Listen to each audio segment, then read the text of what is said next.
सामूहिक रूप से हम लोगों ने अपने मंडल सर को श्रद्धांजलि अर्पित की है, लेकिन आज इस हजारों की भीड़ में मैं व्यक्तिगत उनको नमन करता हूँ, उनको उनके प्रति अपनी सच्ची श्रद्धांजलि श्रद्धा अर्पित करता है। 2 मिनट में मात्र समय लूंगा। इनके बारे में साहब श्री हरिंद्रानंद जी जब पढ़ते थे, साहबगंज वहां के विद्यार्थी हुआ करते थे और मंडल सर वहां के थे प्रोफेसर, और दोनों का श्मशान में मित्रता हुई थी, संगति हुई थी।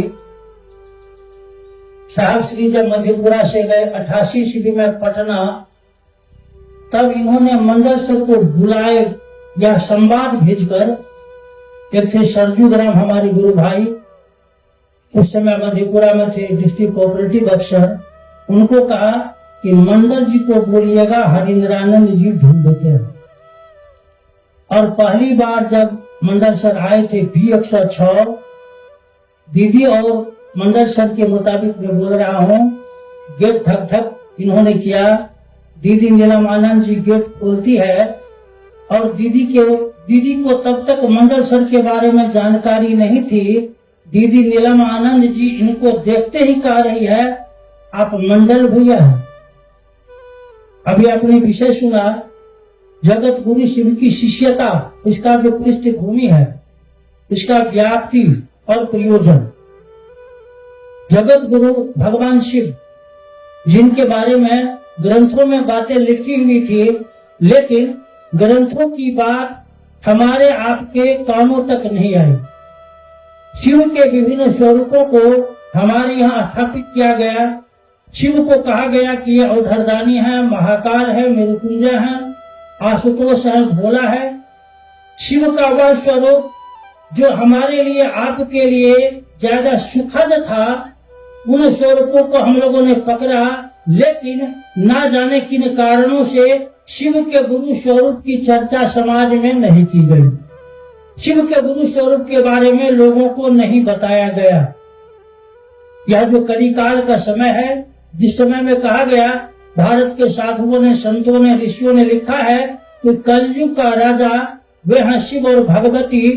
इस कलिकाल के राजा शिव और भगवती कहा गया कलो चंडी महेश्वर। चंडी और महेश्वर का युग है, यह कालखंड है, और यह कालखंड धीरे धीरे धीरे धीरे जवानी की ओर जा रही है। और आप जानते हैं कि जवानी में आदमी अपना होश खो देता है, और इसी जवानी के प्रवेश में इस भारत की भूखंड पर एक व्यक्ति का जन्म हुआ, जिनका नाम है साहब श्री हरिंद्रानंद जी। ना घर के लोगों को पता था, ना किसी को यह जानकारी थी। समय गुजरते गया, समय का प्रवाह धीरे धीरे धीरे धीरे साहब श्री हरिंद्रानंद जी के मन में एक विचार को जन्म दिया। और वह विचार क्या है? विचार है कि जब गुरु भगवान होते हैं तो भगवान गुरु क्यों नहीं। जैसे ही साहब श्री के मन में यह विचार आया कि जब गुरु भगवान होते हैं तो भगवान गुरु क्यों नहीं, आपको बड़ा आश्चर्य होनी चाहिए। उस समय साहब श्री हरिंद्रानंद जी के मन में भगवान के प्रति जो तस्वीर था, जो ख्याल था, जो सोच था, वह शिव का था। शिव को आपने गुरु माना, और शिव को गुरु मानकर इन्होंने क्या किया? 3 शर्तें रख दी। हमारे यहाँ भारतीय अध्यात्म में गुरु और शिष्य की परंपरा में एक कहानी है प्रचलित, जहाँ गुरु शिष्य की परीक्षा लेते हैं, जहाँ गुरु के द्वारा शिष्यों के ऊपर थोपा जाता है, या छोड़ दो, या छोड़ दो, या छोड़ दो। ठीक इसकी उल्टी स्थिति शिव को गुरु मानने के क्षण साहब श्री हरिंद्रानंद जी ने शिव के सामने में 3 शर्तें रखी। आप जानते हैं, मैं याद दिलाता हूँ। पहला शर्त था, आप यदि आसमान से मेरे सामने आओगे वैसे जैसे मैं आपको तस्वीर में देखता हूँ, मैं आपको नहीं मानूंगा। दूसरा शर्त, आप यदि मेरे सामने आएंगे आदमी के भेष में तो भी मैं आपको नहीं मानूंगा। तीसरा शर्त, अभी से मैंने आपको गुरु माना है, अभी से पहले पूजा पाठ की दुनिया में हम जो कुछ भी करते थे अब वह नहीं करेंगे, गुरु हमने बदल लिया है, अब आप जैसा कहेंगे करने के लिए मैं वैसा करूंगा।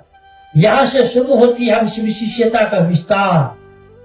सारी शर्तों को तोड़कर शिव ने साहब श्री हरिंद्रानंद जी के मन को समझाना शुरू किया। यह घटना है 1974 ईस्वी का। 8 वर्षों का समय गुजरा 1982, और ये 8 वर्षों के अंतराल में साहब श्री हरिंद्रानंद जी और दीदी नीलमानंद जी, और इस बीच में अब तक आ गए अनु भैया, मनु भैया, लवली दीदी, लगभग सारे लोग आ गए। अब घटनाओं का क्रम चल रहा है और धीरे धीरे साहब श्री के मन को महादेव और भगवती ने विभिन्न घटनाओं के माध्यम से पहले मजबूत किया, समझाया, और लगा साहब श्री हरिंद्रानंद जी को, अरे या शिव जो औघड़दानी, महाकाल, मृत्युंजय, आशुतोष, भोला के रूप में संसार में जाने जा रहे हैं, ये तो कमाल के गुरु हैं, क्यों नहीं लोगों को शिव का शिष्य बनने के लिए जगाया जाए, शिव का शिष्य बनने के लिए प्रेरित किया जाए। और जब पहली बार साहब श्री ने 9 सितंबर 1982 ईस्वी को आए मधेपुरा, पाटन से, लालगंज से, जब इन्होंने मधेपुरा में अपने पुराने मित्रों को कहा, जो इनके श्मशान के मित्र थे, जब साहब पढ़ते थे सहरसा जिला स्कूल में, वहाँ जहाँ भी मत्स्य गंधा है वहाँ लैब था, वहाँ के 2 इनके मित्र थे। जब इनको उन्होंने पहली बार कहा, क्या आप लोग अभी भी श्मशान जाते हैं, शिव गुरु हैं, शिव को गुरु बनाइए? उन लोगों ने उत्तर दिया था, हाँ हाकिम, हम जाने छे महादेव गुरु छथिन।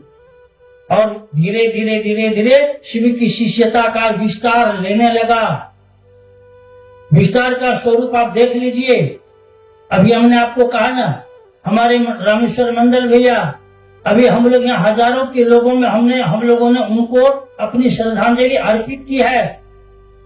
और भारतवर्ष ही नहीं, भारत के बाहर भी करोड़ों ऐसे शिव शिष्य हैं जो उनके प्रति अपनी श्रद्धांजलि अर्पित किए होंगे।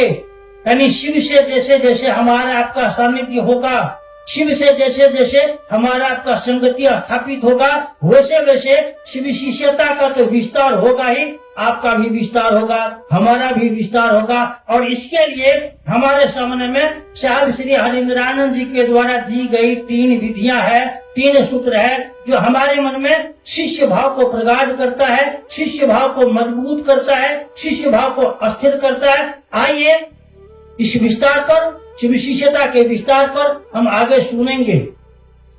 मैं आपको कहूँ, मन सबका व्यतीत है, खास करके अनु भैया, बरखा दीदी आपके बीच बैठे हुए हैं, मंगल भैया से कोई या किसी से भी हमारा आपका कोई सांसारिक संबंध नहीं है, या पुण्य का संबंध नहीं, बल्कि आत्मा का संबंध है, भावनात्मक संबंध है। और भावनात्मक संबंध, आत्मीय संबंध सारे संबंधों से मजबूत होता है, सारे संबंधों से मजबूत होता है। जहाँ आपका खून का संबंध काम नहीं देगा, वहाँ भावनात्मक संबंध व्यक्ति को काम दे रही है। और इसी बल पर आज शिव की शिष्यता का दिन दुना रात चौगुना हो रहा है, आगे भी होता रहेगा। हम लोगों को सीख लेनी चाहिए।